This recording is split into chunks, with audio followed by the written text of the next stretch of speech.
Welcome back, guys, to the This and Much More podcast. I'm Evelyn, and my co-host is Rollie Vogues. And our special guest today is Mariana.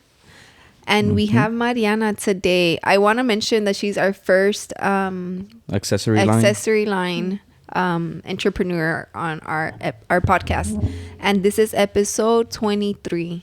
Episodio 23. Yeah, so welcome. Yeah, welcome, Mariana. Thank you for having me.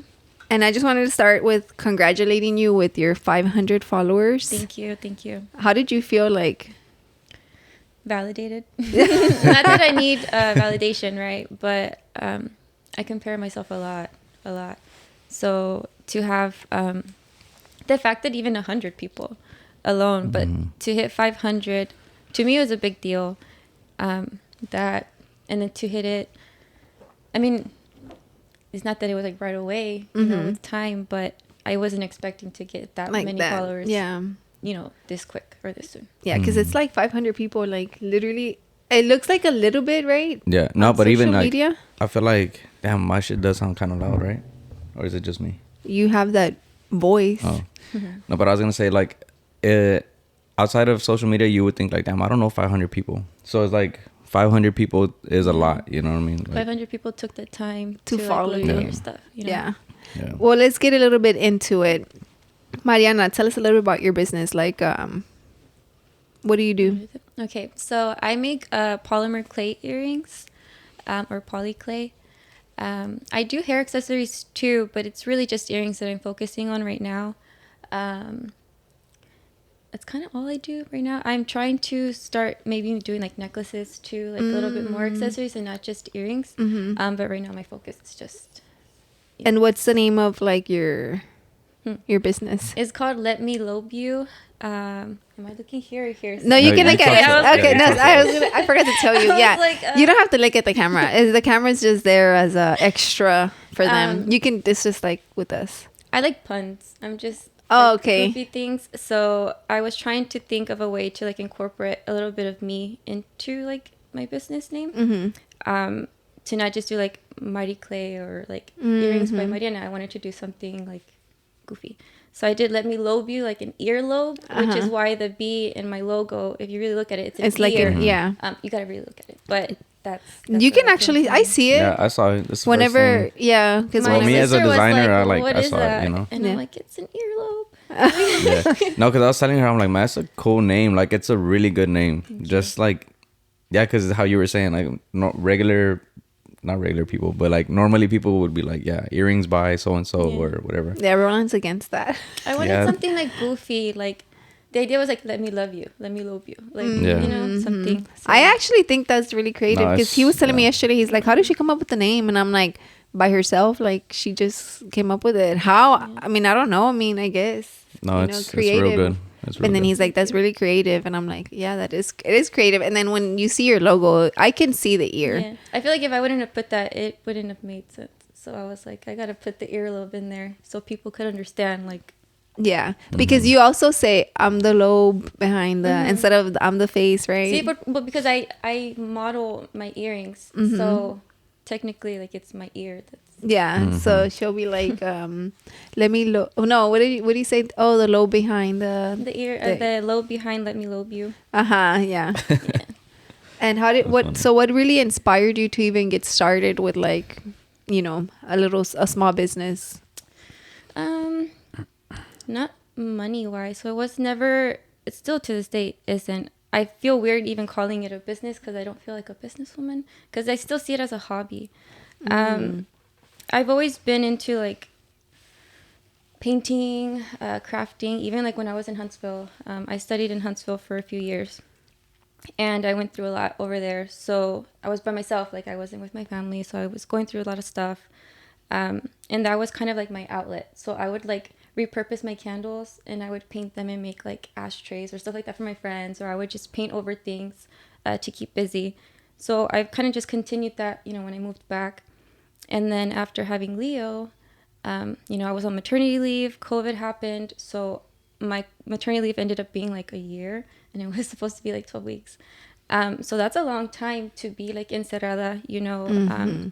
I don't drive, so I really am like at home all the time. So it's not that I was going crazy, but I was like, I gotta do something to kind of lift your spirits, you know, because it does get to you being alone, and then you're with the baby, and it's just a lot of stuff going on. I struggle with anxiety and depression, so I needed to have something to like keep me busy also. So one of my friends, her name is Adriana, Soleil Clay is her Instagram handle, and I'd always buy earrings from her, and one day she invited me over, and we just made like, just for fun, like a little hair clip, and I think I made like 2 pairs of earrings. Y desde entonces, like I had really liked it. I had considered doing it before like this whole crafting thing happened, because I feel like everyone's doing different, which is cool. Like everyone's doing crafts now, and it's awesome. But before all of that, I talked myself out of it, because I was like, who's gonna buy from me? Or like, I just felt like nobody would take it serious enough to actually purchase. And then, once I hung out with her, I felt like, hey, like I can do this. Like, she made me feel good. Like, hey, you know, like you got something. So then I just impulsively bought a bunch of clay one day at Hobby Lobby. I got paid that weekend, and then I went and I just bought a bunch of clay. I ordered some stuff off Amazon. I didn't get my pasta machine probably till like 2 months or something after. So some of my first pieces are like thick, or they're not even, or just... I've come a long way as far as that goes. But you use a pasta machine? Mm-hmm. So what I was doing at first is I was just rolling it out, like with a roller, like an acrylic roller. But that's hard to like get down the thickness levels. So basically with the pasta machine, it makes it even, so you can do like different settings. Oh, so that's what that makes sense, right? Like whenever they like put the actual, pasta, like spaghetti. Yeah, like an actual. Oh, but like, it flattens it. Yeah, so not the like strings. No. So that would be like an attachment. That's an extruder. So I do have a machine for that, like to do like designs and stuff. Yeah. But you literally just put like the piece of clay, like the slab, and you just keep cranking it and cranking it, and you have to condition it. So I have to crank it, like put the clay in maybe like 20 times or so, like to get it conditioned. Because if you don't, you get air bubbles. And so the first pieces I had, you can see the air bubbles, and I cringed because there was no way for me to really get it out until I had like the proper equipment, and I couldn't do that until I like saved up. So after the first few sales, I was able to get my pasta machine, and kind of just went from there. And I just want to throw it out there that Mariana was my first collab with AI Mas. We did a set of earrings, and I remember I called her maybe like 2 days before I released, and I'm like, okay, I have this idea, what do you think about this? And it was my first collab, her first collab, or whatever. It was your first collab? Yeah. And we made a sale yesterday, just so you know. Yeah, because cool. I told him that I closed the website down, you know, so I was like, well, maybe I should open it up and have the earrings available, you know, but everything else is sold out. And yesterday I was like, oh my God, I got a sale. And he's like, how? And I'm like, well, you told me that I should, open the website, put everything sold out, and have the earrings there. So yeah, I forgot to tell you. I forgot to text you yesterday because I was at a dinner, and then I got here and I told him, y se me olvidó. But yeah, so we got a sell. Cool. Well, thank you. But that was pretty cool though. Yeah. So you would say like the process of making the earrings is difficult, or like it's easy now? It's not difficult. At least I don't think so. It's time consuming, and it's definitely a lot of trial and error. Also, just like the color mixing, I think that's the hardest part. Because it is basic, like color, mixing colors. Yeah. But if you want to get specific, like lighter tones, you have to use a lot of white. And if you use too much or too little, like that's the frustrating part, I guess you'd say. But I'm a perfectionist, so I feel like I just put more stress on myself than I should. But the process itself is not hard. It's just... you put it through the pasta machine, you gotta condition it, is what you call it when you crank it. And then once I cut them out, I bake it for an hour. If I want to make it like a stud, like to put like a back post on them, I have to bake it for an additional 30 minutes. So it's like an hour and a half to complete, like a batch of earrings. And by mixing colors, is like different colors of clay, or like you add like paint or something? No, so you can do that. I haven't played with, there's something called like alcohol ink. And there's like cool little, like, I guess, tricks and other ways to make colors. I haven't experimented with that yet. And there's also powder. But no, I just take bits of, like, I look for a color recipe. You can find some, like, on Etsy. There's really a few cool makers that do share, like, color recipes, because not everybody wants to share. Yeah. Understandably. Whack. But you do get some Roland people... is so against that. Yeah, because there's literally enough ears for everybody, like, to sell earrings, like, but it is what it is. Thankfully, I have met some really nice people, and they share a lot of tips and color recipes, so that's how I get them. Yeah. Damn, that's crazy. Where do you sell your earrings at? I have a Etsy shop, so it's Let Me Lobe You. And then I do have my Instagram. It's Let Me Lobe You. You can do like custom orders through there, like through my DMs. But if you want to actually purchase, it'd be on my Etsy shop. But I need to update it. There's not that many. I'm working on that. Within the next 2 weeks, I'll have some more stuff up. Are you gonna do you just make a bunch of earrings and then sell them as like a batch, or do you just do Like made to order? Made to order. Because I know you just recently had a drop too, right? Sí. Like the self-love. So for Halloween, I learned it the hard way. So for Halloween, I did do that. I did do batch because I was really excited, and I was like, okay, like really proud of them. And I mean, I did sell, just not as many as I made. So the second time around with the self-love, I did maybe like 3 or 4 of each pair, and then if I saw that they were like low and people actually wanted them, then I'd make a couple more. And I would just update the quantity on my shop. Because then me quedo with earrings, which I can sell. But if they're like themed, like Halloween, nobody's going to buy that throughout the year. Yeah. Now, if I do, in bulk, like everyday styles, then that's fine. Because I can do in bundles or I can sell them eventually. But if it's Christmas or Halloween and stuff like that. But do they like se echan a perder con el tiempo o no? No. So the clay will last. It's pretty durable. The only thing, if anything, would be like the metal piece. Like the jump rings, what I use to connect. Though, they're tarnish resistant, I think that's how you say. Con tiempo, if you're not cleaning them, they do like get dull.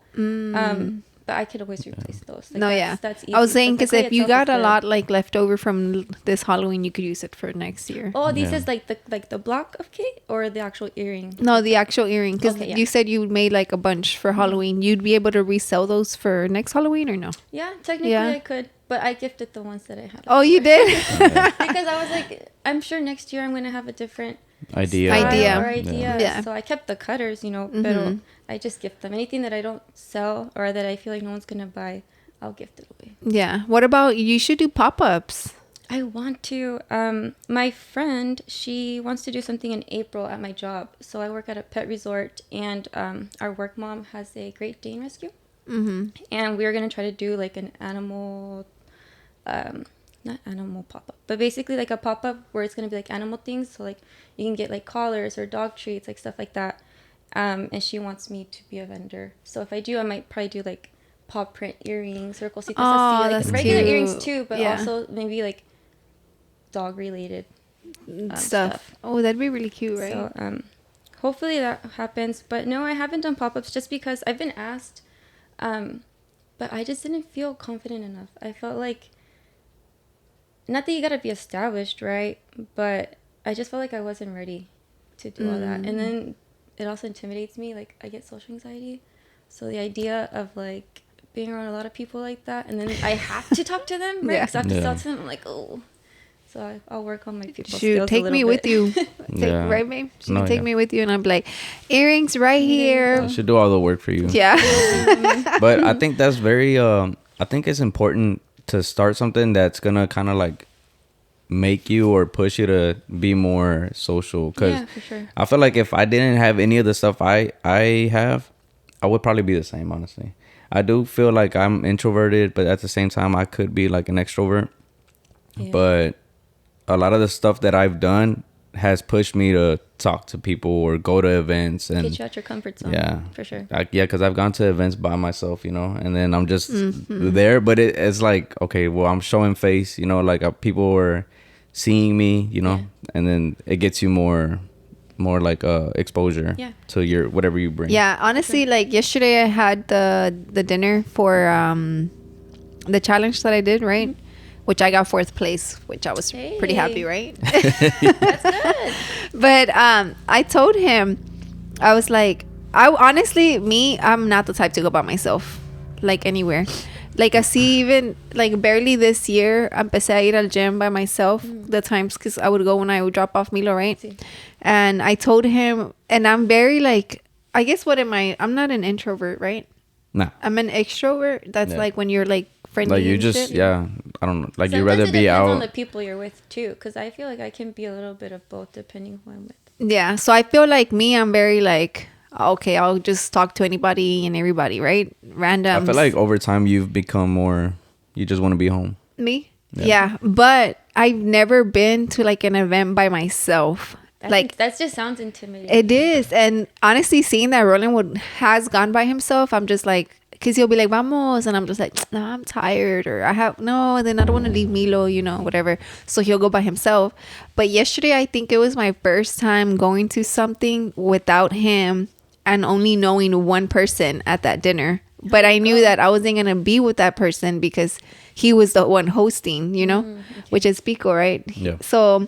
And Roland texted me yesterday. He's like, well, I'm glad you met Pico before you, we had the dinner because, we had him here on the podcast. So I had already been like in contact with him or whatever.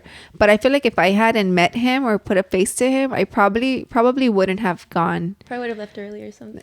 I feel like she probably wouldn't even have gone. No, honestly. I wouldn't have gone because, I mean, I can be an extrovert, but I guess sí me da miedo. It's intimidating, you know? Especially if you don't know anyone. Yeah. And I told him, I said that at the dinner yesterday because we were talking and then they were talking about his gym. And I was like, yeah, like it's very intimidating to go to a brand new gym when you don't know where anything is at.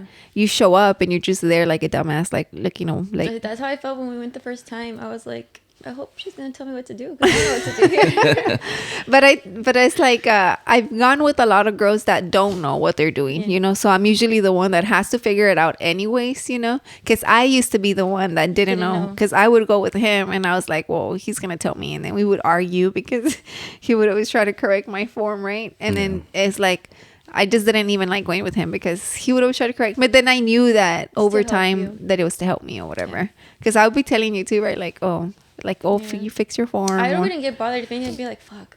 And I try to do it again. And you tell me you're doing it wrong. I was like, fuck. Because in my head, I'm doing it right. Mm-hmm. Yeah. How do you get clients to buy like your earrings? Or how did you first get your first couple clients? My mom. So my mom is like my biggest supporter and customer. But I don't charge her. I just, sometimes she'll try to pay me, but I send it back or something. But, really just like word of mouth, because I didn't make my website up until like recently. Here, move the mic a little bit more, but okay. Here, let me try to help you. Sorry. No, you're right. Oh, okay. Yeah, now I really hear myself. Okay. So I didn't make my website up until maybe like a month or so ago. So it was really just Instagram. Like if anybody shared my earrings, I would wear them to work, like the ones I'd make. So like my coworkers would see them, and some of them would be like, oh, can you make me them? Kind of just like that. Just the people that did buy or have bought, like they'll share, pictures and stuff. I made a highlight, just like, it's called happiness.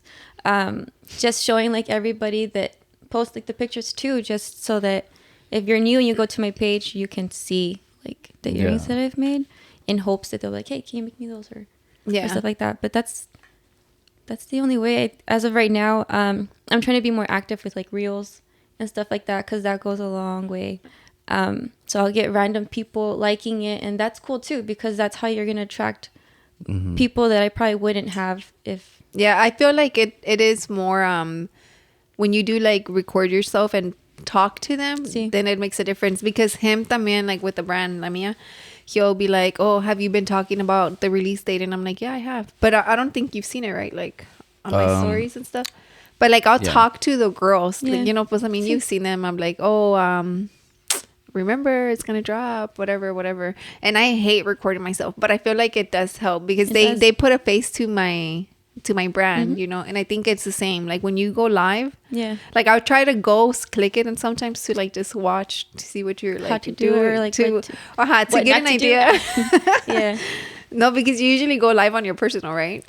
On accident. I don't mean to. It always happens because I have it linked, so I always have to delete it. And I'm just like, and then she'll be like, sorry guys, I did it on my personal. Or like I'll get people recording like reacting like, how did you see that? Like, you don't follow me. And I'm like, oh fuck. So I have to go and like delete the video and then like re-record it on my actual page. So how was that for you going live? Like, was it like very scary? It's nerve-wracking. So I like to talk, like I said, I can be an introvert and an extrovert depending who I'm talking to. But the idea of like, even like right now, I was really anxious like on my way because I was like, oh, I'm going to hear my voice and people are going to see me. And then you're like, we don't cut anything out. And I was like, oh, no pressure. So I was like, I hope I don't look like a dork. I know, honestly, if it's so early right now that's why I didn't offer you a shot, but usually I would have taken it because I was really? like, it's 5 o'clock somewhere. Para los nervios. No, yeah, and then because I was like, well, I'm gonna drink energy drink, Yeah. and I didn't want to like mix it, you know. But Look like a whiner. but yeah, usually people that do come are very nervous, so you're not the first one, and that's why we'll like try to get them to drink because I feel like by the second half they're like, all right, yeah, they feel better, you know, but it's normal. No, it's just, it's all in your head. It's really just me. I psych myself out because this is not, there's nothing to be nervous about. It's just me. Yeah. But no, going live, the first few times I did re-record it. Like I deleted it and I was like, no, I didn't like that. So I like re-recorded it.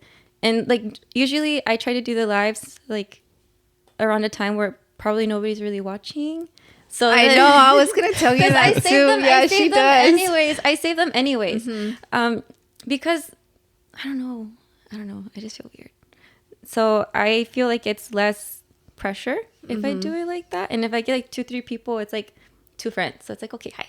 It's not like random people where I feel like, oh shoot, like, they're watching me. No, I think it gets easier with time.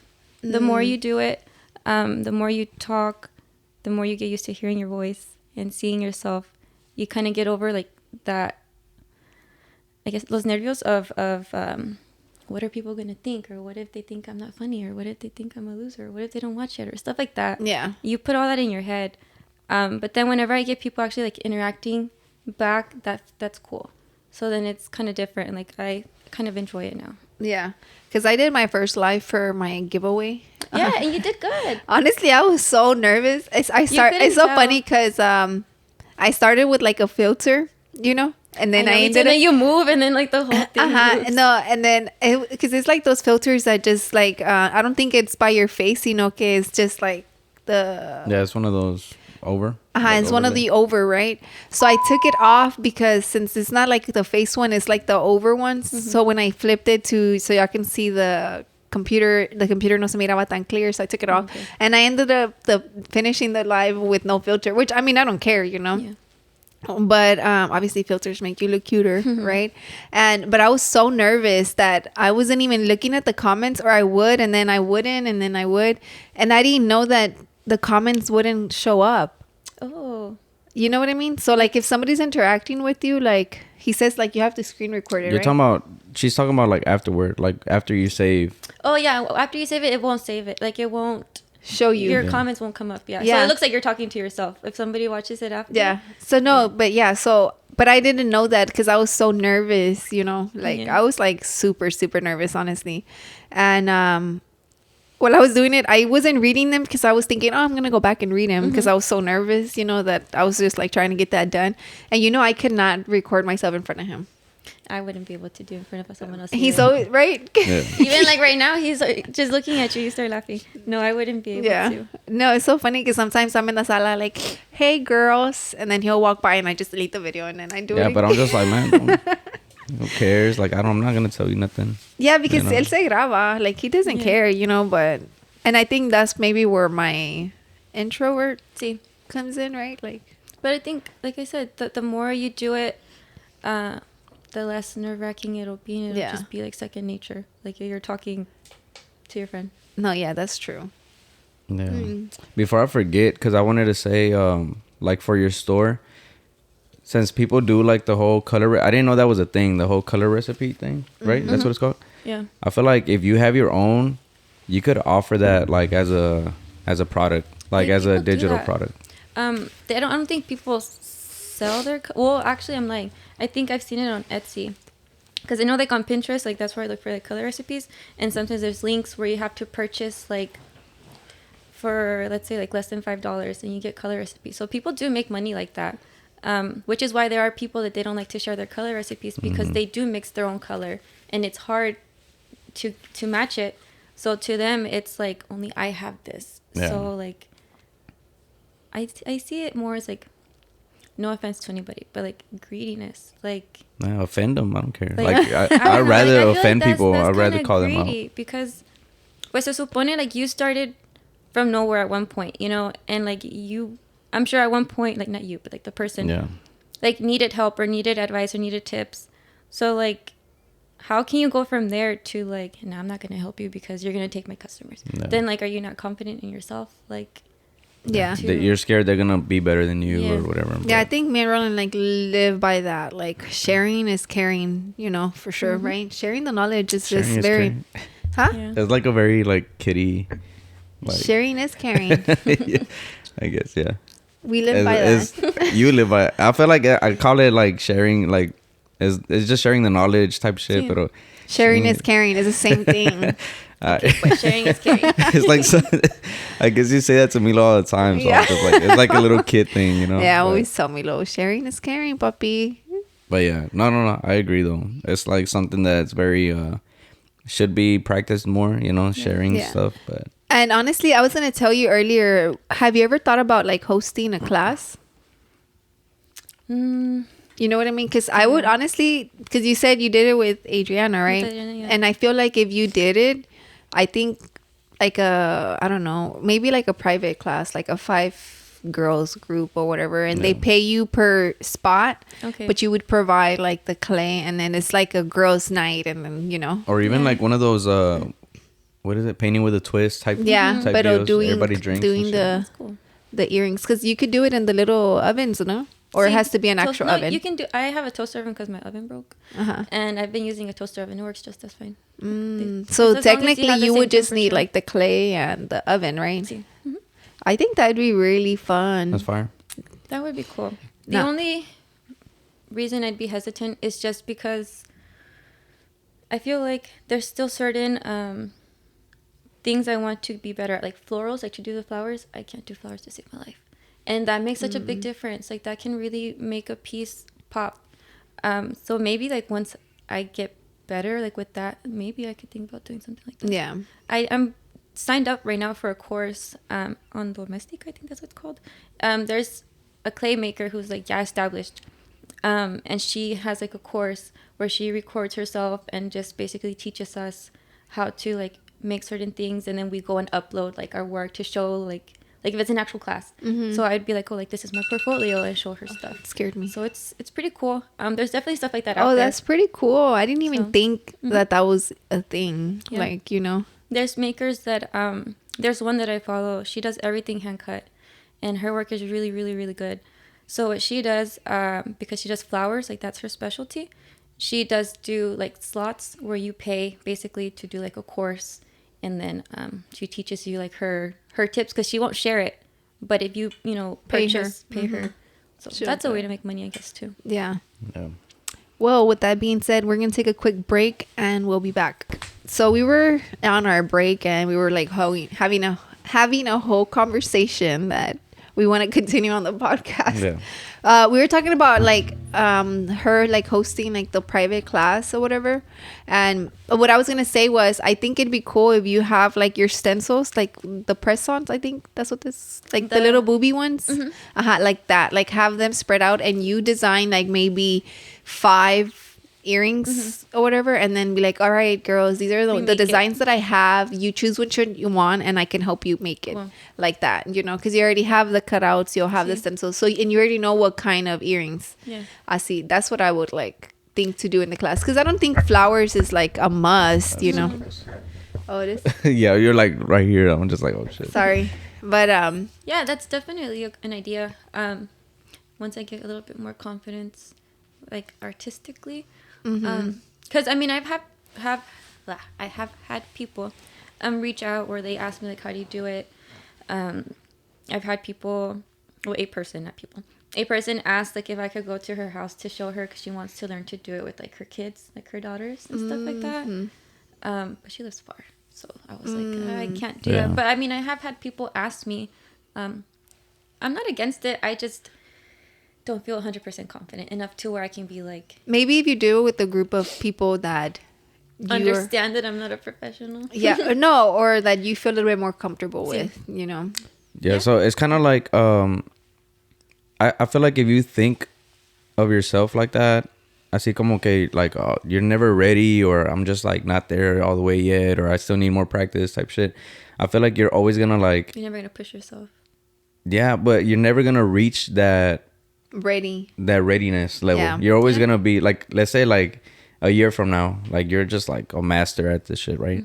And then you'll probably be like, I don't know, I feel like I still need to develop my skills in this area, so I don't want to, you know. She's gotten better over time. Yeah, and then I feel like there's people that I've seen that like in the stuff I do, they have their own classes or whatever, and I'm just like, man, they're not that good, but they're still doing more than I'm doing. Sí. You know, like they're getting their shit out there. They're trying. Yeah, and then their first class might not be as good as like their 10th class, and by the 10th class, people are already like, oh, they got better, and they're just, you know. Yeah. So I'm just like, man, like, and I'm over here like not doing a class at all or some shit, you know.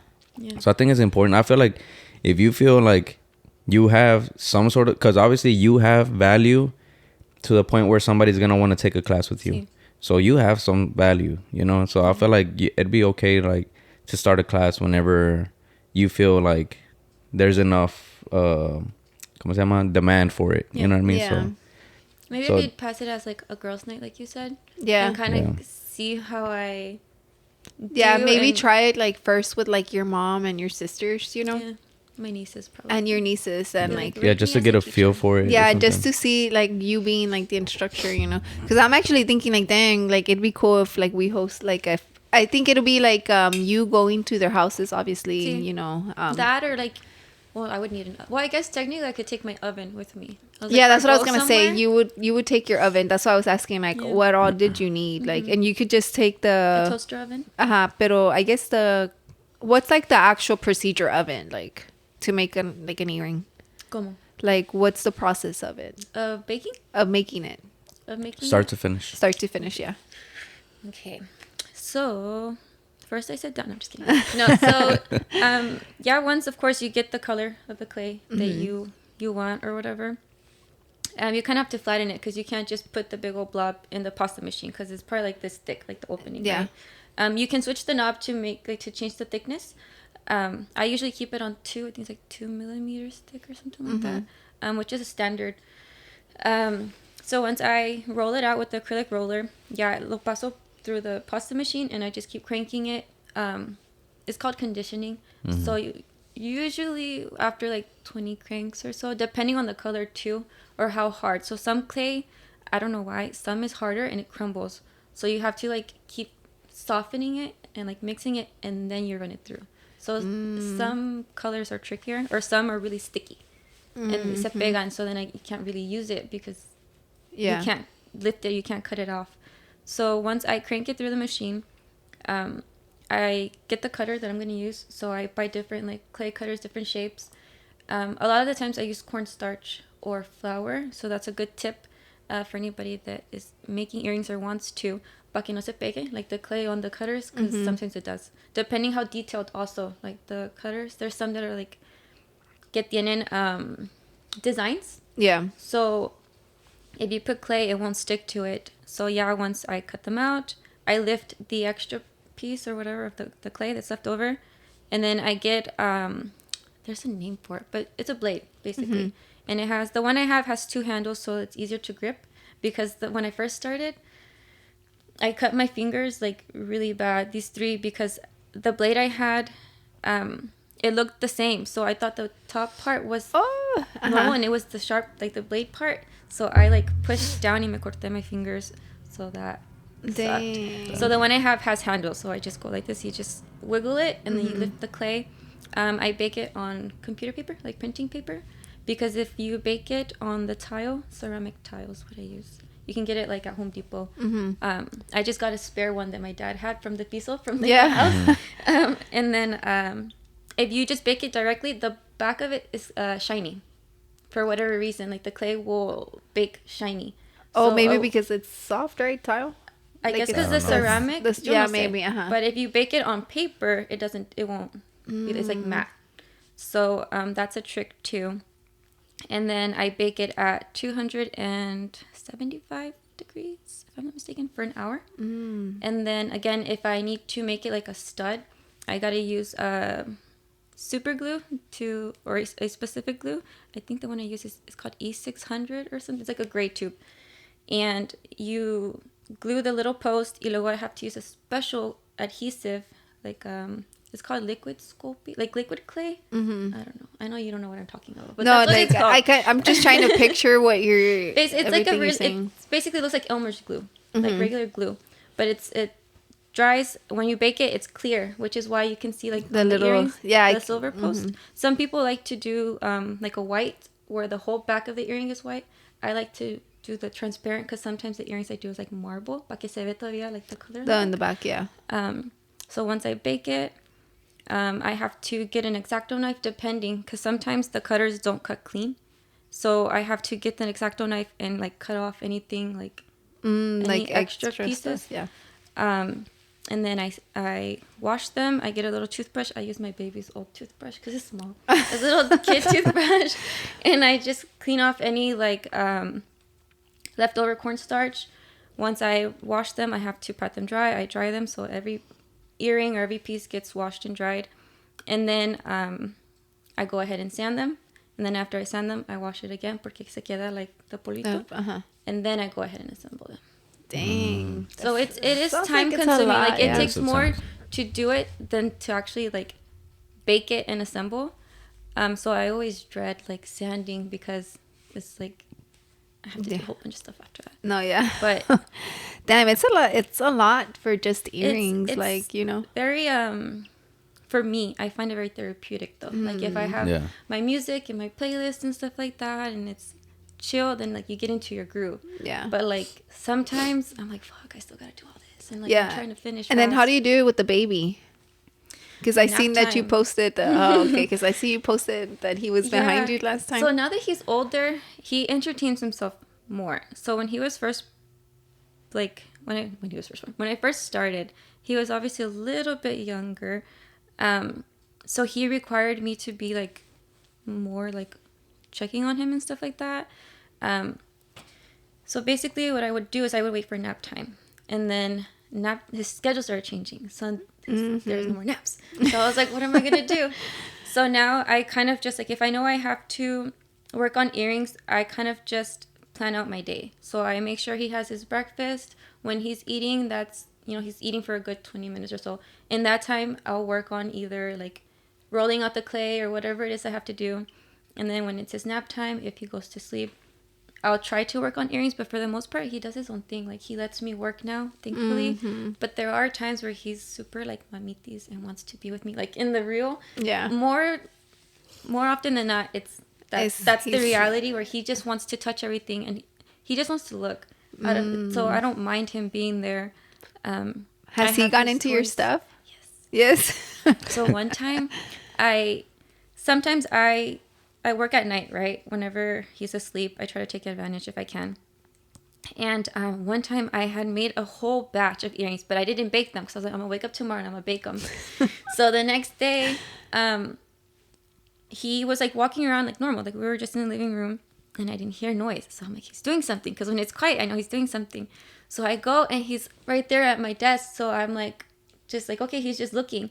And I see his hands, and he had bundled up like 4 different earrings, and the colors got mixed. And I was so upset because like that specific batch, I had to use like an embosser. So like the boopy one that you said, that's what they're called, embossers. So it's just like a stamper. And it was so hard to like get it to come out right. And he like mixed them, and I wanted to cry, and I was like, fuck. So desde entonces I learned my lesson. So now whenever I do that, I have a table and I just put anything up there, so he can't reach anything. My blades, all that, I put it away. So even if he touches my stuff, he can't ruin anything. But that's happened at least 4 times. Oh my god. Like, you can't get and mad, it's clay, so it's like they feel like it's like he doesn't eat it, thankfully, but that's good. He mixed it, and that's why I was like, if he wouldn't have done that, I could have like saved it. So then I had to mix the colors again, and that's where it's like, dang, no sale igual.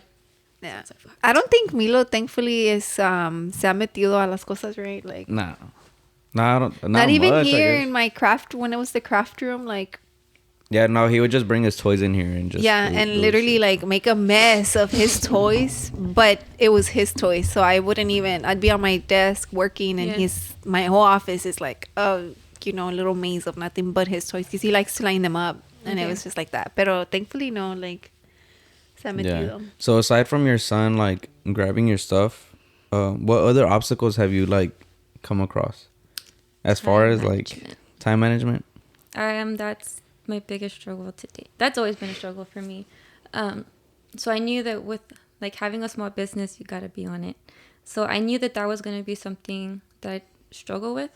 I have gotten better, but like when I say time management, not so much like managing my time to make the earrings, but what I've noticed a lot of people do, or a lot of makers or creators, is they plan out like their week, like their posts. Like on Monday they're gonna do one reel, and on Tuesday they're gonna do this, that, and that works, and that's smart. And I try to do it, but I'm inconsistent. So that's why I do post like on my stories, but they only last 24 hours. So I feel like I need to do better at posting on my actual like page where it stays permanent. So I've been working on like planning out my day or my week. That way I don't feel like I'm not doing anything. Because I can promote and say I'm making earrings, but nobody's gonna know if it's only on my stories. Half the time people just flip through it. They don't really watch it. So I need to do better at that. Working, thankfully, I just work weekends. So I really have like it's either Monday or Tuesday through Friday. That whole week I have dedicated to clay. So thankfully I do have time, to just focus only on that. But yeah, time management is... Okay. Yeah, I thought you worked like full time. So it's like, it's good having Monday through Friday because it's like... She has the opposite schedule. Yeah, so it's like, no, you have the time to like push it and get all these pieces of content like, ready for the week and stuff. So that's pretty good. It's pretty good that you have a schedule, like, or you're trying to hit a schedule too, right? Yeah, Roland's like the schedule master over here. It's good though, because then you get into the routine and it's second nature. And I feel like once I get into the groove of that, I'm not gonna have to like physically write out like Monday do this, Monday do that. I already just that, or maybe like I've seen people where they pre-record like the reels, that way they're already there. So if let's say I forgot to record something, I already have something I can post. So there's also that. I just feel like that I'm not against it. I just like doing things like in the moment as opposed to like something from like 2 weeks ago. Yeah, because I kind of wanted to like, so I don't know if you struggle with this, but like, let's say on Monday I have like, I'm supposed to do all my content on the weekends, but let's just say like Monday I'm like, all right, I got to come up with a reel, and then Tuesday I'll do a design. I don't know, a post. But let's say like I don't get to the reel on Monday. What I usually do is like I carry it over to Tuesday. Okay. So now, but then like some shit happens on Tuesday and I don't hit either the post or the reel, and then it's Wednesday and I'm like, all right, I got to do this, and then the reel and the post. That's me right and now. Then it starts becoming a lot, right? Yeah. And then I'm just like, fuck. And then next thing you know, it's Saturday and I have all this shit piled up and I'm like, Monday's coming up. Let me just trash all this shit and start over Monday. Yeah. So I feel like it's very important. I guess, I don't know if it's that important to like carry it over. Cool. If not, then just forget it if you didn't hit it, Yeah. And then just not beat yourself up. Yeah. If you don't. Yeah. Yeah, because he does. Yeah, but I'm getting a little better. Like I'm trying not to do all that shit. Yeah. And then as far as I guess I call it like, creating your batch of content or whatever. How you're saying that you're kind of against it. I'm kind of against it too. I used to think like that, like where it's like, let me just get 5 reels out of the way or whatever. But you're kind of forcing your creativity on that. Then it's not like natural. Yeah. And if it lands on a Sunday, like, all right, Sundays I'm gonna do it, and you're kind of forcing it. But it's like, nah, like whenever it hits, Yeah, I think I don't think like y'all with that. Okay. Because I feel like me is like I obviously have more time. I don't work. My thing is full-time mom, full-time wife, and then full-time AI mas, right? But I think that me, like, since I maybe it's because I have the time, right? So like I'll be thinking of ideas of what I want to do as my next reel, or like my pictures, or like it's not that I have much, because I don't, but like the little post, like the soy ella, like Sí. you know, stuff like that. I like that. I think como que if you plan it and you like focus like, oh, okay, maybe Saturday, because we talked about doing this, like focusing our weekend to do creative stuff, to do creative I guess what's it called, like content, you know. We're like, oh, but it make it fun, you know, like involve Milo and stuff like that. So for me it'd be like, oh, if I'm creating it the weekend, I have it ready for the week and I'm already like mentally prepared for what I'm gonna post. So maybe that's where I'm like, but it depends. Like I feel like there's stuff that works for it and then there's stuff that doesn't. Like if she's doing earrings or reels, I see for the earrings, like, well, I guess I don't know how, if you cut up your process like throughout the week or if you just everything that you said you do, like start to finish. Do you do that all in one day? Yeah. Oh, you do it all in one day? Because the only thing that I might stretch out, if anything, will be like sanding. But I bake everything and then I'll put off sanding for like the next day. Okay. But like once I start it, I have to finish because I don't know. That's just your thing, yeah. Because it's like me with the rugs. Like if I want to do a reel of me making a rug, oh yeah, that's all week. different. You know, like that's like I'm tracing one day, I'm doing the tufting the second day, and it's just like I can't do a reel in one sitting. Like it would have to be. You'd have to like literally record. Yeah. And each segments, day yeah. And I feel like with not even AA Mas, because I feel like your stuff is like that too. Like maybe you'll stretch it out in 2 days or something. No, yeah, but it's a lot of work. You know, so it's like that's why the batch content could work if you're just doing a funny or informative or you just gotta talk. Like you can knock out 3 of them. No, yeah, that's true. Because the one that I did, the recap of my chapter 1, it was videos of like the whole process stuff, yeah. Because I knew I posted like me walking by the packages or a picture of the packages. I knew I had already posted that, like a picture of it, you know, but I had a video that I incorporated into the chapter 1. But I did record little bits of the whole process, you know, to post that, because I knew in my mind that ahead of time I wanted a recap video. And same thing with chapter 2, I want to have a recap video también, you know. But yeah, I guess it just depends on the type of work you do and what the time process is, right? Like because I pretty much have my stuff like scheduled out. Like I know what kind of content I have to do on what day and all that stuff. But y'all are pretty on it. We try to be. Yeah, I'm pretty on it. He's pretty on it. Yeah, because I'm not a big social media person. Like, I don't like being on social media too much, you know. I like TikTok because it entertains me. You know? I don't have TikTok because I feel like I'd be on it all the time.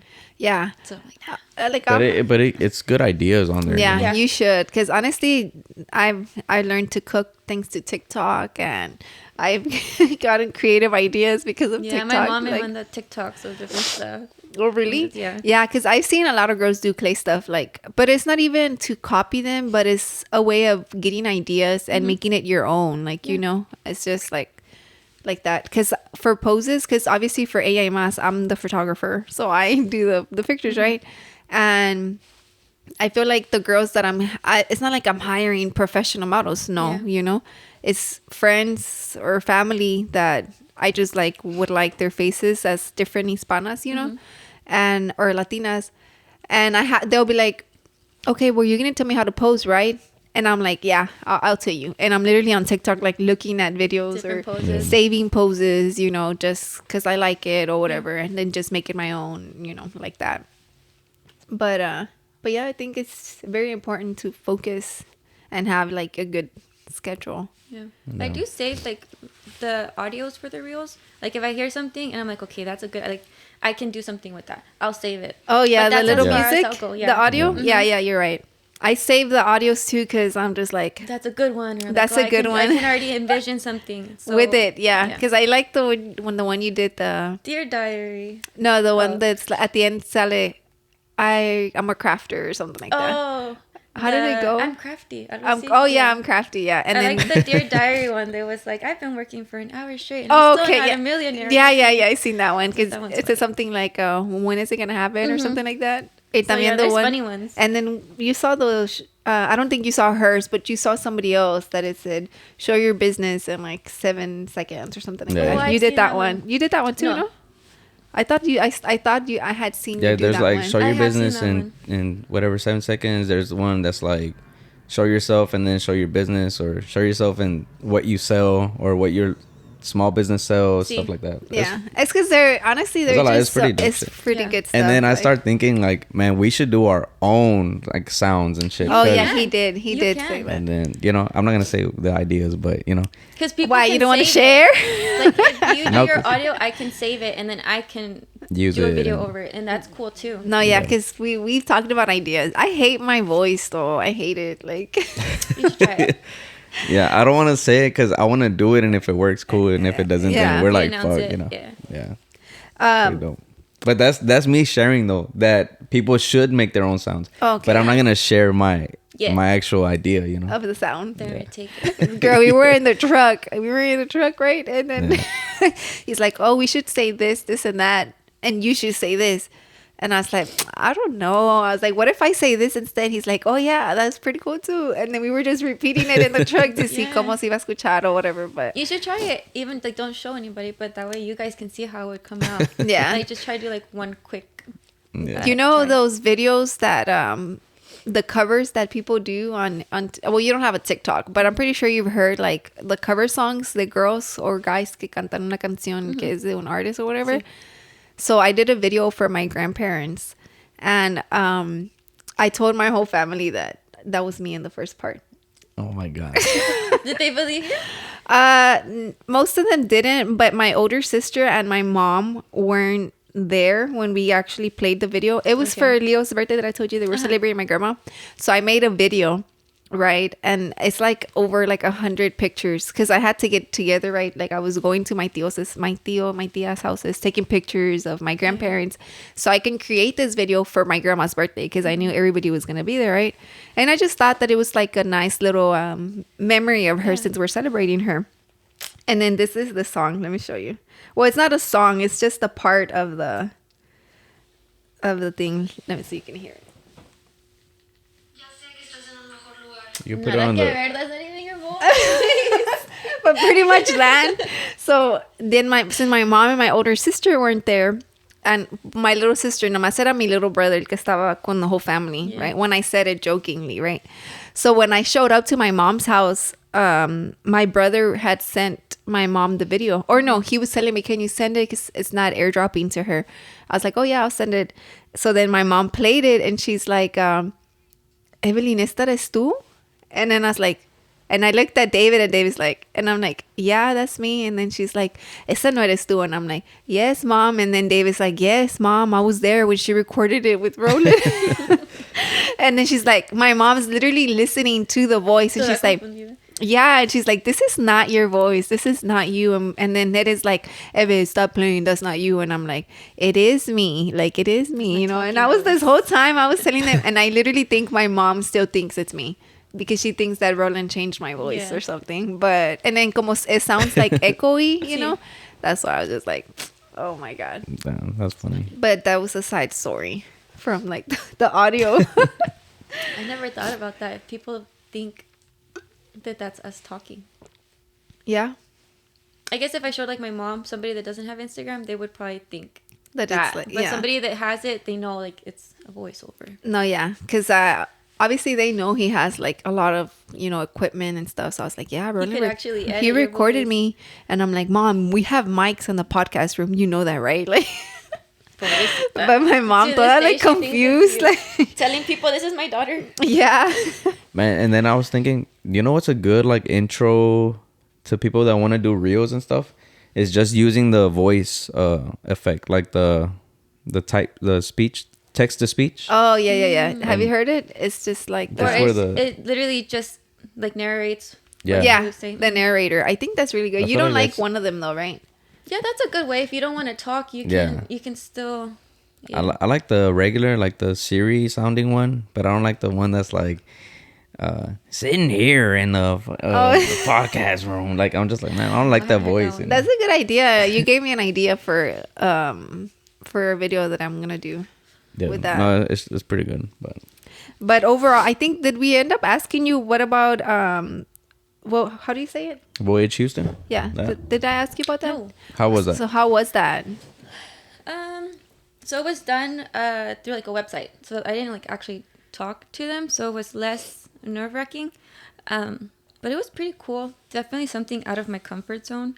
like I like to talk, but I don't like being the center of attention like that. So I feel very like, you know, so even like coming here, I was like, people are going to watch me and they're going to hear my voice. And I was just like cringing. But it was cool. So a friend of mine, he's like my coworker. His name is Titan. He recommended me. So I think someone suggested him. And I guess like, well, I know because towards the end of the interview, you're able to like nominate other people. So I nominated you and like a few other friends that have small businesses. And we just went back and forth for like 2 weeks or so. And I answered the questions, I submitted them.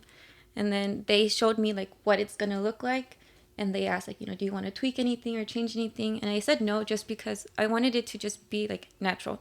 Like that's what I wrote and that's it. Like I didn't want to overthink it too much, which is like for here too. That's why I was like nervous just because I've never done something like this. So in my head, it's like it has to be a certain way. And it's just natural. It's just a conversation. Yeah, it's just the conversation. So it was pretty cool. I got feedback from it. I had a few people like reach out and tell me that they felt not alone, but basically, how can I say? So I included in there that I struggle with certain things, and I've had people over the last few weeks reach out to me and open up to me that they've struggled similar things, and that I feel like has made it all worth it. Yeah, it's just if I can help one person, you know, that's why I do it. So I knew that including that in there, somebody was going to read it. So I was hopeful that what happened would happen. So it's pretty cool. So I hope to do more stuff like that in an effort to reach more people that need. That it probably is like an emotional thing, right? That they probably... Yeah, because like earlier you asked like what inspired me or like why I started doing my earrings, and like I struggle a lot with like my mental health. So like I have anxiety and depression. I've had that for over 6 years. I just recently started taking medication again. I learned I have ADHD, which validated a lot of things because I'm very inconsistent, right? That's a common thing. And it's not that like I'm inconsistent because I have ADHD, but at least it helps me understand like, okay, it's not you. Like there's literally something in your brain that like is wired differently. So like I would beat myself up a lot, and that kind of like you knowing that you have that helps to pretty much put everything together, right? Yeah. So I talked about like my struggles with anxiety, with depression, bulimia. I've had bulimia since the 6th grade. I'm 26, so it's a long time. Yeah. Domestic abuse, physically and emotionally, and that's unfortunately so common, and that was the biggest theme or thing that people were reaching out to me for, that they were also in a domestic abusive relationship. That's crazy how common. So I've had a few people reach out to me about that, and I think up until like 2 years ago I started being more vocal, like more on my close friends, because I'm still a little shy. Yeah, because I seen that. Just because I do have people that follow certain people, and it's not that they're like, oh, Mariana's saying X, Y, and Z, but I don't want problems. But at the same time, like I have the right to tell my story. You know, I was abused as a child, and you know, I'm not gonna say who because again. No, yeah. There are certain people out there, but it was more like it's empowering to be able to talk about that. So whenever I have somebody reach out to me, it feels really good. It feels really good because somebody was open about their story, and that's what made me want to like talk. And I reached out to that person, and that's how that started. And now somebody's doing that with me, and that feels good to be able to be there for somebody, because it's like I said, it's very common. And yeah, you can talk to people, but unless you've gone through it yourself, you won't really understand it. And maybe since you understand it because you've gone through it, and do you feel like your business helps you? Oh, for sure. Is the word is it, if I say it, does it help you cope with it? Is that right? Coping, yeah. Yeah. Yeah. So more than anything, what it's been helping me with is my anxiety and depression. Like the bulimia itself, that's an eating disorder in case somebody doesn't know what that is. That started because I was abused as a child. So like I'm super open about that. So if anybody is listening and you've gone through any of the things that I have listed, feel free to reach out. You know, I am an open book. I'm more than happy to listen. It's a lot. So I kind of got sidetracked. So what was I saying? That it helped you cope with your anxiety. Yes. So with that, it was because I was home all the time. For, like I said, my maternity leave was basically a year. There was things I went through in my pregnancy, you know, also. So I was already going through a lot. So I already had a lot of stuff in my mind. And I felt like being enclosed like that, all I could do was think. So I didn't have an outlet to really, like, get all of that energy out. You know, I'm a first-time mom, so there's a lot of stress with Leo. So I just felt really, like, overwhelmed. So once I started working on earrings, like, basically, like, you sit there and you're focusing on one thing. So I'm not thinking about my PTSD. I'm not thinking about all these things. I'm just thinking about what's in front of me. Yeah. And that has helped. The gym has done wonders. So many people would tell me, like, go to the gym. And I'd be like, no. And they'd be like, you know, it helps for your mental health. And until we actually started going, I saw, and I was like, yeah, like, because then you're just there for that 1 hour, and I'm just thinking about, like, finishing this set or doing X, Y, and Z. I'm not thinking about anything else. So that has helped a lot. Not that I'm, like, avoiding it, but I don't know. You just... Maybe it's a lot. It's a like a big load on your mind. So like in your mind. So like, even that 1 hour of like... Yeah, that's what I was gonna say. Because I mean, I dealt with like the depression, the postpartum depression too. But not that I'm not an open book, but I'm very like, oh, I'm gonna figure it out by myself, you know, whatever. But I think Rollie was probably the only one to know about it when I was actually going through it. But I do feel like when I started gymming, like, you know, at first, like, it would help, you know, but it's not like I'm hiding or getting away from it. But it's good to have that at least an hour a day where you can just like escape. Focus on yourself, you know, have happy thoughts, just to clear your mind, or even in the shower, like me showering, gym time, even if I'm driving. I hate driving, but when I drive, you know, it's just like a good time to turn up some music, and I'm just there. Like, just thinking, you know, like, but I don't consider it like escaping, you know. I think it's more like it's good me time, you know, like that.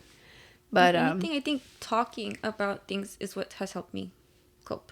Not so much. I mean, making the earrings, of course, you know, because it's helping me, but talking about it, which is why, like, my close friends, like, I would vent and I would talk, because I mean, you get to choose like who's seeing that, so I don't have that many people on there, and talking on that kind of gave me confidence. So now, like, I'm a little bit more okay with like sharing it like on Facebook or stuff like that, where like I'm not putting my whole story out there, but like I let people know, like, hey, I went through this and you're not alone, and that's paid off. You know, at the beginning my mom was very like, Mariana, you shouldn't be putting your business out there, because she's more, a lot of people in my family are more like hush hush, conserved, and I don't want to say it's like a Latino thing, but it's very common.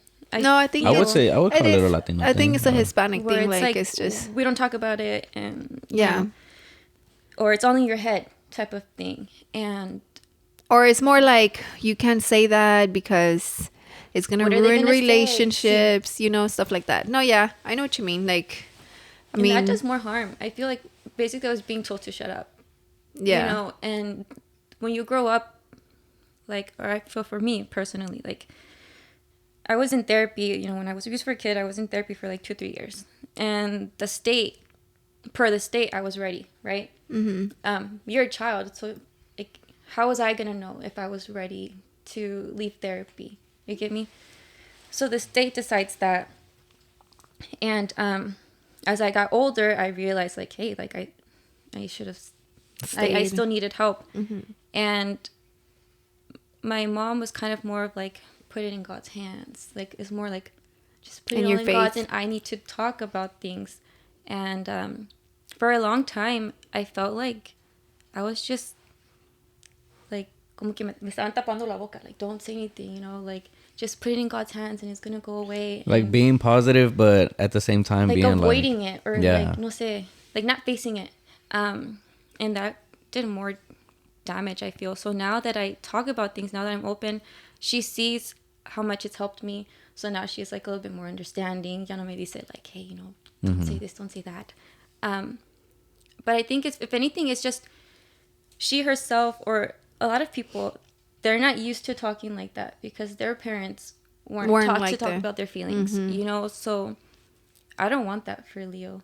You know, I'm very big on talking about things, and I hope to push that onto him. And if he goes through something, that he not feel like he can't say anything because put it in God's hands. Or no offense to those that believe in God, you know, it's just there's things that you gotta talk about, you know. You can't just, it's good. Yeah, you can say put it in God's hands, but you're the one that's gonna have to do the work to, you know, gotta work through it. Yeah.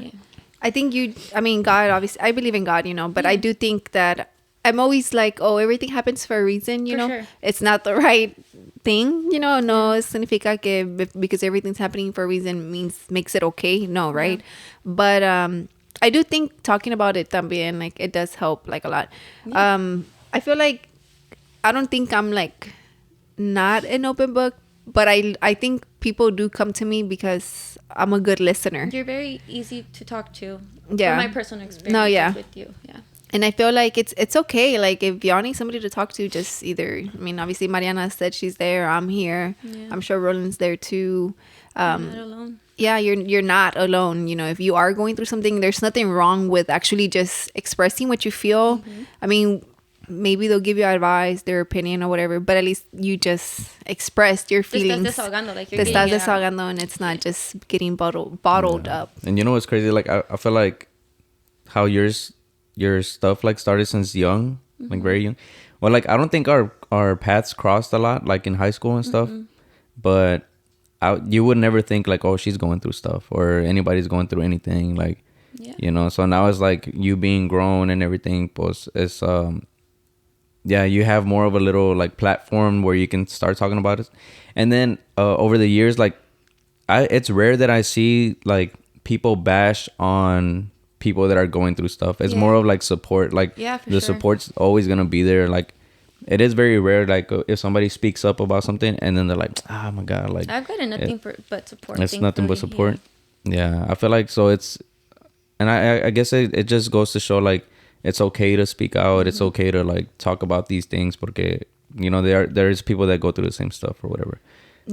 And it's okay, you know, it's not okay, but you probably aren't the only one where your parents are doing the hush hush, like, it's super don't ruin common. the relationship or whatever.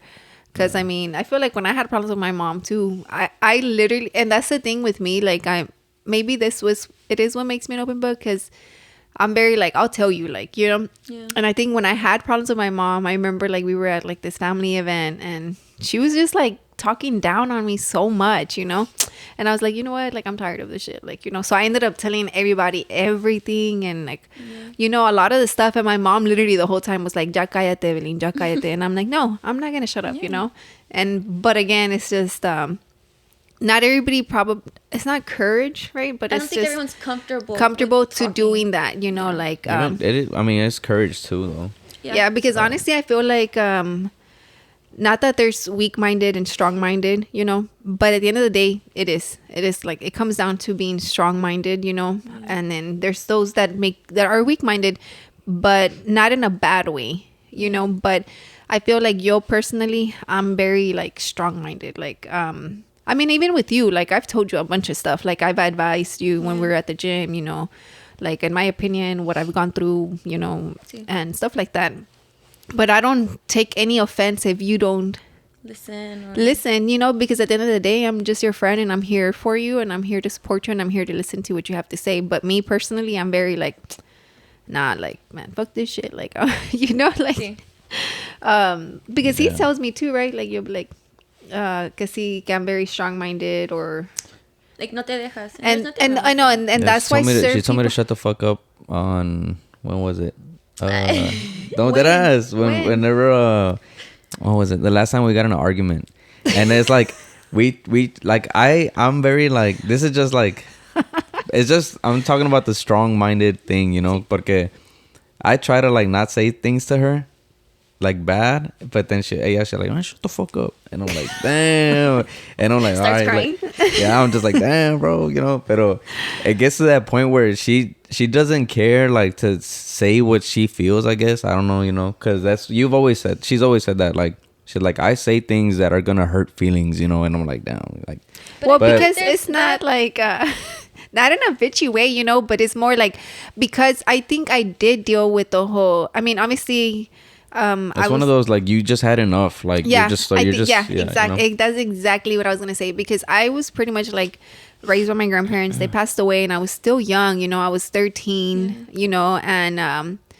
13 and a half. So I feel like me losing them and pretty much having to like figure shit out on my own, you know.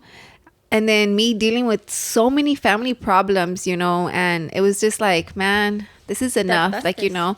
So me having to take care of myself, figure it out, like, I was just like, man, fuck everybody. But at the end of the day, at that mindset, at that age, I was like, fuck everybody. Like, I'm just gonna think about myself, and not think about myself, but speak out, you know, like speak up with whatever I'm feeling, you know, porque it's hard to do that, you know. But I think I did come to the, how you said, it's enough at a really young age, you know. You went through a lot for my age, you know. And I think that's probably what made me be like, oh, I'm mature, like, for my age, you know. And the problems that my high school friends maybe were having that I didn't know, or but that they were showing to me, was like, oh, this is high school shit. Like, I got bigger problems than this, you know, like that.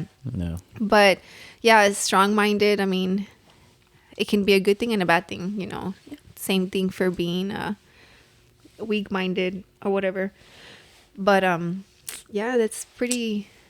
It's because I'm thinking, like, this is so crazy, right? Because I'm thinking when I was younger, I forgot what it was. I don't know, but I was crying to my parents, and I was like, man, like, I just want to die, you know, whatever, all this shit, because of like some what is it called? Insecurity, right? Insecurity about myself. And I was like, man, you know, all this shit, whatever. It was a whole episode when I was little. And then like a couple years back, grown, like my dad was like, Rollie, remember when you were like saying like, I just want to die, and all this stuff, and he was laughing, you know. And I'm like, oh yeah, I remember. But I'm just like, damn, like it's because I guess like in my family, like, we never thought of anything as like a depression or anything like that or whatever. But I'm like, man, I must have been like super depressed to say shit like that, you know. And then even my dad being like, oh, I remember that time you were saying like, it's so funny, you know. But I'm just like, not funny. But I'm just like, damn, like I laughed at it with him, you know. But I was like, damn, like, it's not really funny. I was like, damn, you know, I really, you must have been really thinking like no, and I was like, fuck, like, it was one of those things where you're looking at yourself in the mirror and type shit, and you're just like, fuck, like, I feel so insecure about myself, about, could have been anything, you know. And I'm just like, damn. But I don't know, it just goes back to like Hispanics, like, because I don't know how like black people think, or Asian people think, or I don't know I don't know their cultures like that, you know. No, but I know in Hispanics they do think like that. Yeah, because you know, Hispanics, like, okay, Hispanics are very strong-minded people, but they're very close-minded too. Some of them, right? Some of them, they can be very close-minded too, where they don't acknowledge feelings or emotions of like other people. And like with you, maybe I wonder what your parents were thinking when you told them that, like, déjalo, que llore, déjalo, you know. Se le va a pasar. Yeah. You know. And it did, you know. But then that just goes back to like my dad being like, that's nothing, like, oh, just chill, you know. Like brushing it off. Yeah. And then now me being this grown person, yo también, I was thinking the same way, because I was raised like that. Whereas like I see people that like might talk about depression, and I'm just like, oh my god, everybody's depressed and shit, you know. And it's just like, I would think like that, like, just be happy about it, like, just forget it, like, you know, whatever. No, and it's true, because you know, que with the whole the postpartum depression, I dealt with it, you know, but I just, to this point, I don't understand it, you know. And maybe it might offend people or girls, you know, specifically because obviously they're the moms. But I don't say this to offend anybody, but I don't get the postpartum depression against the baby. ¿Me entiendes cómo? Yeah. Yeah, because there's different kinds, right? Yeah, so it's just postpartum depression in general. It just happens obviously after you have the baby, right? But some people get it towards the baby, towards the husband, towards yourself, you know. And me, it was more towards myself and towards Roland. Like I feel like I just hated him, you know, after I had postpartum is, it can take you to a dark place. Yeah, but I know people personally too that they've told me like, yeah, like I had it towards my kid, you know, or I didn't want to carry my daughter or whatever. And I asked that person like, well, why, you know, because it was her time, her second time being a mom. And I just feel like this person is just like very like about God. And for her to tell me that she dealt with depression and she just didn't want to even carry her daughter. And I just think like, okay, well, you're all about God and you're a second time mom, but you're really going through it. Like, I just can't. Maybe because I didn't go through it, you know, like no lo entendía. And it's so hard to understand it. But of course, like you said earlier, like you won't ever understand unless you actually go through it, you know. Thankfully, I didn't go through that. But I know a few people that did. And it's like, it's hard to understand. So I'm pretty sure it must be hard for them to even mention it or explain it, you know. And I'm pretty sure there's a bunch of people that do go through it, like, but I don't understand it, you know. But like I said, my depression was very different. And of course, mine was obviously, since I consider myself strong-minded, I feel like I dealt with it in my own way without, you know, involving other people. But now I'm like open about it. Like, oh yeah, like I went through it, you know, but not towards Milo, sino que more on my body, you know, and me with him. Like I didn't want to share my son like with him, you know. So I was like, get away, you know, like. Do you feel like you got all your like struggles and stuff like one after the other, or like over time? Yeah, or over time, like depression, and it was the abuse, and it was like all this stuff. I feel like one started, and out of that came another thing. So like, again, I'm very open. I wonder if my mom's gonna watch. She's like, Mariana, you're sharing too much. So I was abused when I was I think I was about to turn 6 years old. And it was over a span, you know, of time. So it wasn't just like one time. And when you go through that, you don't understand it because you're a kid, right? So as I got older in middle school, when I was in 6th grade, pues en ese tiempo, everyone's straightening their hair, and everyone, like, at that time, straightening your hair was a big thing. And my hair is curly, and I didn't start embracing it until Leo, because when you're pregnant, your hair grows, and, like, I learned to appreciate it. But, dude, I was straightening my hair, like, I was straightening it, and I'd go to sleep still, para que no se, like, so it wouldn't mess up. Like, super insecure. It just goes to show you how insecure I was, right? So, as you grow, you know, your body starts to develop, and, I mean, ni creas que was like super duper, like, I wasn't super developed, but my body was changing, and my abuser was still around. And I developed like a fear of like, well, if he abused me when I was a kid, imagine like if my body starts to develop, like what if he wants to do it again?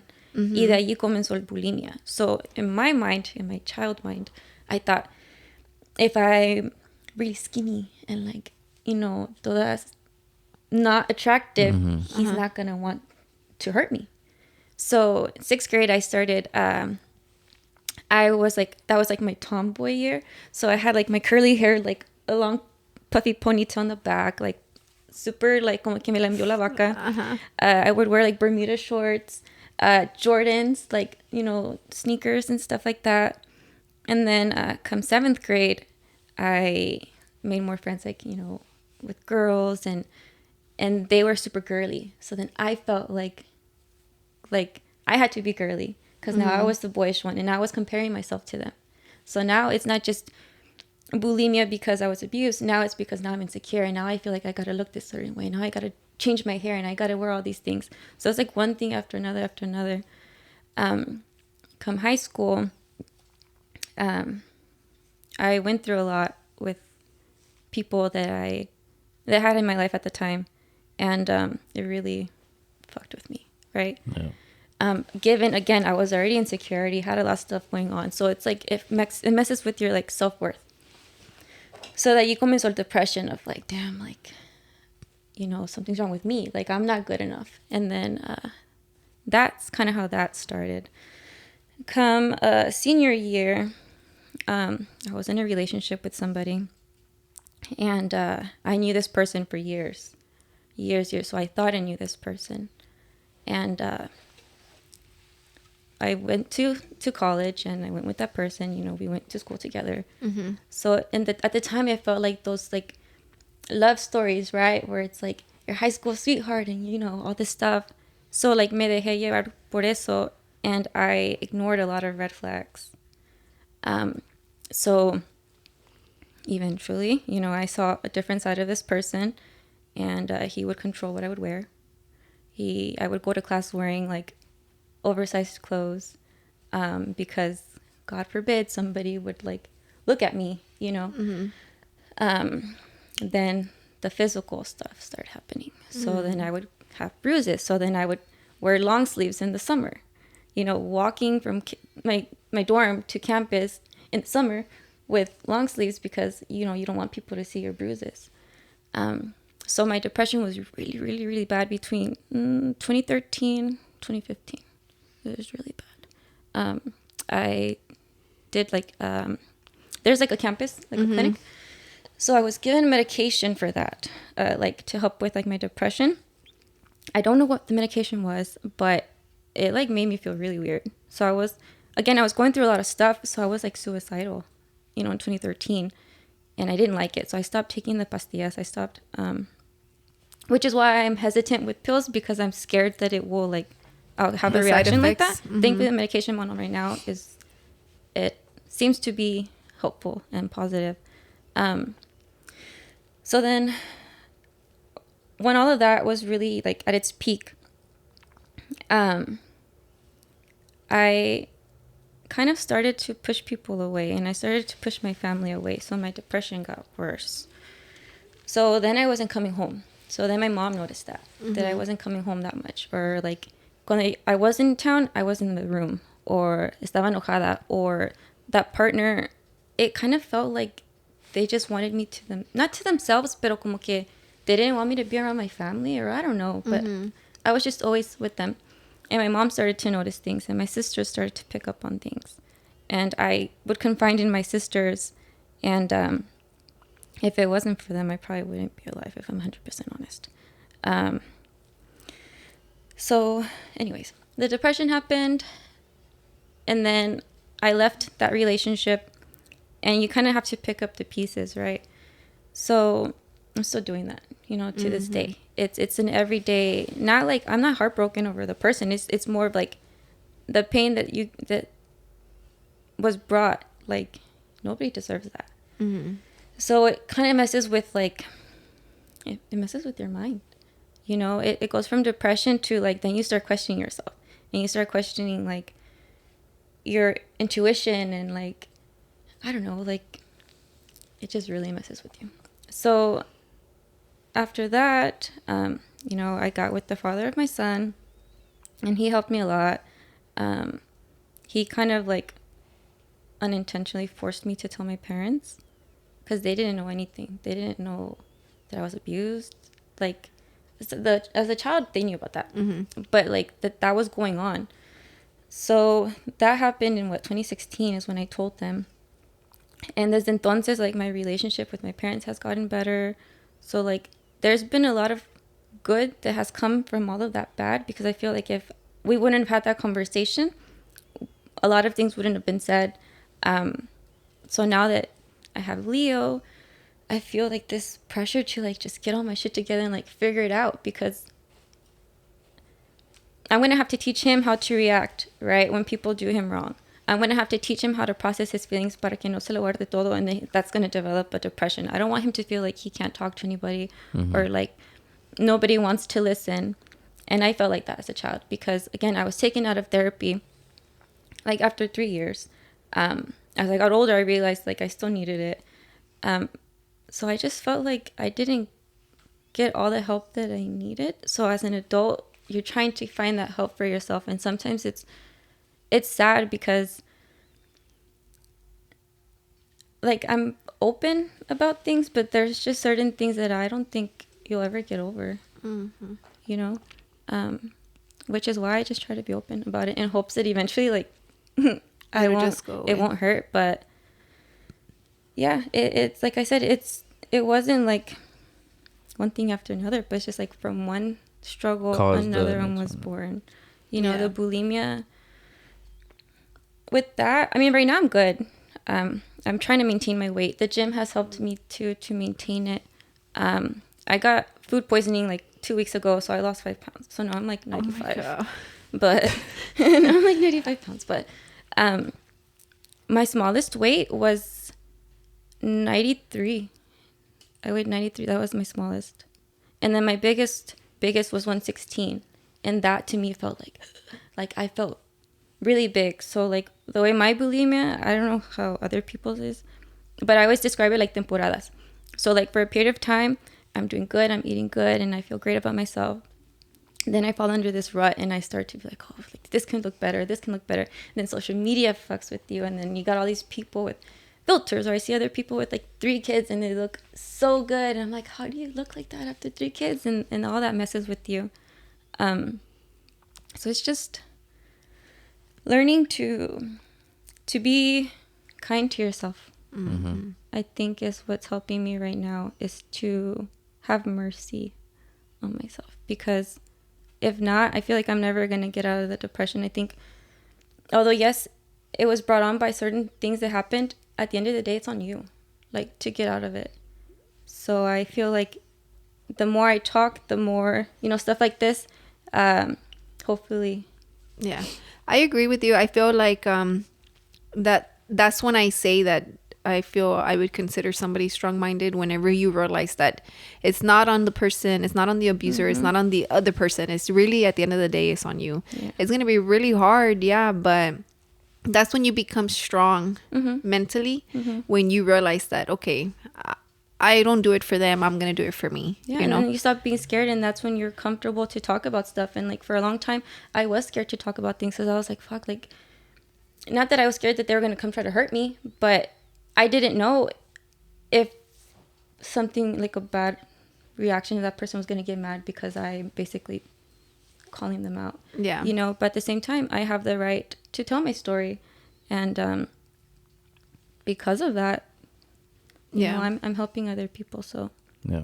And we are back with a little bit more with Mariana. Yeah. As you know, we were off, you know, on break right now, and we were really, you know, I want to say thank you that you are being an open book about everything that you've gone through, you know, because not everybody obviously is an open book, you know, and I really hope that if we have viewers, you know, and if y'all do relate to her stories, you know, or, you know, the mental health, like all the stuff that you've gone through, you know, obviously there's other people that you can reach out to, you know, and hopefully this episode can help you cope with a lot of the stuff, or, you know, like like whatever you are going through. Yeah. The more you talk about it, the easier it gets to talk about. And then after that, it's just your own healing journey. You know, it's one day at a time. Yeah. And like she said, like, be kind to yourself, you know, and it's really, at the end of the day, it's on you, right? But don't blame yourself because stuff happened to you. You know, that's the biggest thing, is I blamed myself a lot. And like, I wasn't at fault. No, yeah, you weren't at fault. How do you feel, babe? I feel about this? Because I know this is not something I feel like you actually like sit down and have conversations with people about. No, I don't. I'm very aware though. Yeah, like, you're aware of it. It's very common. I feel like but yeah, but people don't come to me about stuff like that. But I guess because I'm very like, I'll tell you, you know, like straight up type shit. Pero more blunt. Yeah, I'm kind of more blunt, you know. So, but I do feel like there's like outlets that you can like take to express like what you're going through and stuff like that, like therapy and speaking about it or whatever. But I do feel like some of it has to be like an internal battle. Like, for sure, you have to like be strong minded as well, you know, like you do the work, and talking to people can only do so it's much. a tool. But Therapy is a tool. You know, that's something that I tell myself all the time. It's a tool. It's not gonna. Yeah, because once you go home and you're just there by yourself, then that's where like the real work starts. You know. Mm-hmm. Yeah, because like earlier when I was like, oh, there's the strong-minded and the weak-minded, and obviously I don't mean any offense to anybody that considers themselves weak-minded, but the goal at the end of the day is, you know, we all start weak-minded. We all start there, but the goal is in our life to become strong-minded, to learn and, you know, to help do what's best for us, you know, because I mean, in my family, there's been abuse too, you know, and it's been cousins, you know, of mine, you know, not to me personally, but there's, you know, and I've been so common. And I've told Roland too, and I've told my cousins, you know, like I'm very like así blanco como dice él. Like I will tell them, I'm like, you don't do it for them, you do it for you, like, you know, it's not gonna hurt them in any way if you do good or if you do bad, like, you know, it's gonna hurt you, you know. But I guess changing the subject to more of a happier right, like topic, the whole Let Me Lobe You. Oh, do you have anything coming up? Lobe you. Lobe you. I always say love, right? Yeah, she wants to say love, and so I want to say love. Yeah, because that's kind of where it came from. Since you just recently hit your 500. Yes, I have a giveaway and I'm super excited. So there's this small brand. She's Cali based. It's called she's not that small. Well, she's not, but she calls herself small business. She just got her shop in Cali. So I've been following her for a while. Yeah, I know. And I gifted her products. I have like her soaps in the bath. I have a whole bunch of stuff. And she actually like responds to, which I think is pretty neat, because not every influencer, I guess you'd say, responds. Unos se creen, or some people just like, it's not que se creen, they just don't interact. And she does. So I had actually made her some earrings, some custom earrings, and I sent them to her. And she actually like shared a story. I saw that. And I was like fangirling. I was super excited. So that was that. So that alone was like, wow. So for her to reach out to me, I was like, you know, pinch myself, because she actually watched my live. So she not only follows me back, but she watches my live. And I thought that was pretty cool. So she reached out and asked if she can like be a part of it. So I'm going to be announcing the details very soon. Just I need to get certain things in order.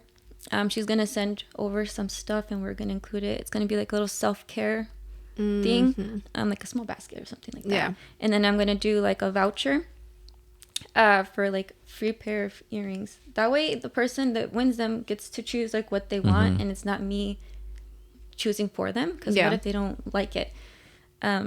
So that's really exciting. So I'm going to be announcing, you know, details hopefully within the next week. And then other than that, when do you plan on doing the giveaway? I mean, if you have an idea. Well, soon. Because this episode drops. We have episode 22 tomorrow. 23, right? It's ours and then it's hers. Yeah. So this episode is dropping February 28th. Cool. Okay. So that'll be like not tomorrow, but the next Monday after that. Probably.